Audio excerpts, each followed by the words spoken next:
Geography class में आपका बहुत बहुत स्वागत है। आज हम पढ़ेंगे बीए फर्स्ट सेमेस्टर में भौतिक जो भूगोल है, भौतिक भूगोल में नदी द्वारा निर्मित अपरदन और निक्षेपात्मक स्थलाकृतियाँ कि नदी द्वारा जो होती है, नदी के जल द्वारा कौन कौन सी स्थलाकृति बनती है, उन स्थलाकृतियों के बारे में पढ़ेंगे। यह क्लास ज्योग्राफी फर्स्ट सेमेस्टर के लिए है। प्रत्येक क्लास कंटिन्यूशन डायरेक्ट जाएगी, कोई भी चैप्टर छोड़ा नहीं जाएगा। तो क्लास स्टार्ट करते हैं। तो देखो, नदी के जल से जो स्थलाकृतियाँ बनती हैं, उन स्थलाकृतियों के बारे में इसमें पढ़ेंगे। नदी के जल के कार्य। नदियाँ भूतल पर समतल स्थापित करने के 3 रूप से कार्य करती है। यानी नदियाँ भूतल पर समतल स्थापित करने के लिए 3 रूपों से कार्य करती है। नंबर 1 कार्य है अपरदन का कार्य, कि नदी भी अपरदन का कार्य करती है। नंबर 2 कार्य है परिवहन कार्य। नंबर 3 कार्य है निक्षेप कार्य। यानी नदी द्वारा 3 प्रकार के कार्य होते हैं: अपरदन कार्य, परिवहन कार्य और निक्षेप कार्य। अपरदन जो कार्य है, यह कार्य ढाल और वेग और अवसादों पर आधारित होता है।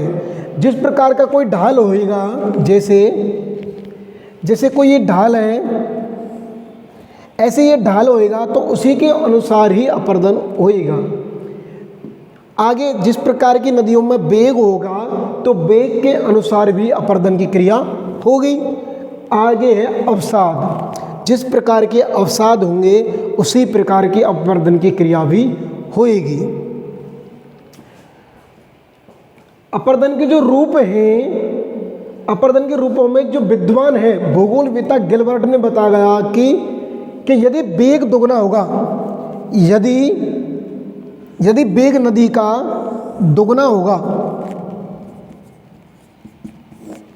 भूगोल विद्वान गिलबर्ट ने बताया कि यदि नदी का वेग यदि दुगना होगा तो उसकी जो परिवहन की गति है वो 64 गुना होगी।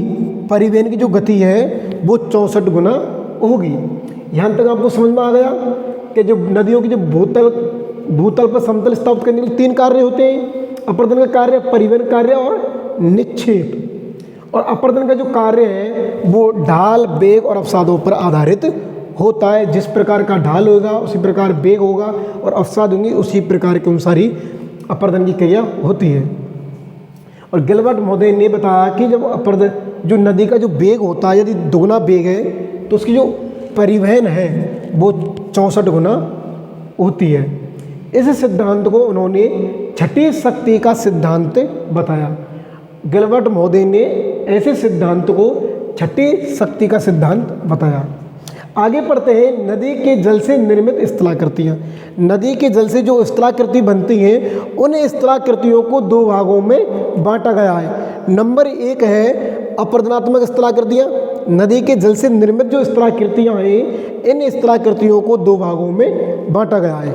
नंबर 1 है अपरदनात्मक स्थलाकृतियाँ और नंबर 2 है निक्षेपात्मक स्थलाकृतियाँ।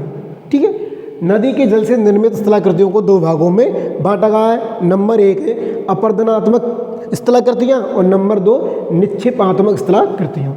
अब पढ़ेंगे हमें अपरदनात्मक जो स्थलाकृतियाँ हैं इनके बारे में। जो अपरदनात्मक जो स्थलाकृति है, जो पहली जो स्थलाकृति है वो है बी आकार की घाटी। यानी जब कोई नदी सीधी बहती है और अगारी बहने का मार्ग अवरुद्ध हो जाता है तो वो वी आकार में मुड़कर बहती है। ऐसे स्थलाकृति को वी आकार की घाटी कहते हैं। जैसे कोई नदी है, यहाँ से ये बहती है नदी, बहने के बाद ये नदी डायरेक्ट ये सीधी आकर इसमें गिर जाती है, यूँ ऐसे गिरती है, फिर बाद में ये नदी ऊपर की ओर जाती है। ऐसे स्थलाकृति को वी आकार की घाटी कहते हैं। पहली है वो बी आकार की घाटी। जब कोई नदी निकलती है तो फिर वो नीचे जाती है, नीचे जाने के बाद वो फिर बाद में दोबारा फिर ऊपर जाती है। तो ऐसी जो स्थलाकृति बनती हैं, ऐसी स्थलाकृति को बी आकार की घाटी कहा जाता है। बी आकार की घाटी घाटी कहते हैं। ऐसी स्थलाकृति जो बनती है जब कोई नदी चलती है, फिर मार्ग उसका अवरुद्ध हो जाता है, फिर वो नीचे जाती है, फिर बाद में मार्ग अवरुद्ध होने के बाद वो फिर दोबारा से ऊपर उठती है, तो यूँ नदी वो जाती है। ऐसी स्थलाकृतियों को वी आकार की घाटी कहते हैं। आगा है गौर्ज। अगली जो स्थलाकृति है वो गौर्ज है। जब कोई नदी वी आकार की घाटी की तरह बहती है, लेकिन वो थोड़ी सी गहराई में होती है, थोड़ी सी गहराई में होती है। जैसे ये वी आकार की घाटी है, अगर वो ज़्यादा अधिक गहराई में चली जाती है, ऐसी घटना को गौर्ज कहा जाता है। ऐसी घटना को गौर्ज कहा जाता है। जैसे वी आकार की घाटी है, ये थोड़ी आगे चली जाती है, जैसे ये थोड़ी आगे चली जाती है, तो ऐसी घटनाक्रम को क्या कहते हैं? गौर्ज कहा जाता है। थोड़ी सी और नीचे होती है ये, तो ऐसी घटना को गौर्ज कहा जाता है, ऐसी स्थलाकृति को। आगे है कैनियन। कैनियन ही एक गर्ज जो गौर्ज है उसका विस्तार रूप है। गौर्ज का निर्माण ऐसे होता है, जैसे कोई वी आकार घाटी है और ये ज़्यादा ही गहराई में चली जाती है और ऐसे फिर ये जाती है यूँ, तो ऐसे विशाल भाग को गौर्ज के विशाल आकार को, गौर्ज के विशाल आकार को कैनियन कहते हैं। विशाल आकार को कैनियन कहते हैं। ठीक है। बी आकार की घाटी को जब अधिक गहराई में चली जाती है और गौर्ज का एक विशाल रूप होता है, तो उसे कैनियन कहते हैं। उसे कैनियन कहते हैं। ठीक है। कैनियन हो गया, बी आकार की घाटी हो गई। गौर्ज होता है, ये थोड़ा अधिक और गहराई में चले जाता है, इसे गौर्ज होता है, और गौर्ज का विशाल रूप ही कैनियन कहा जाता है।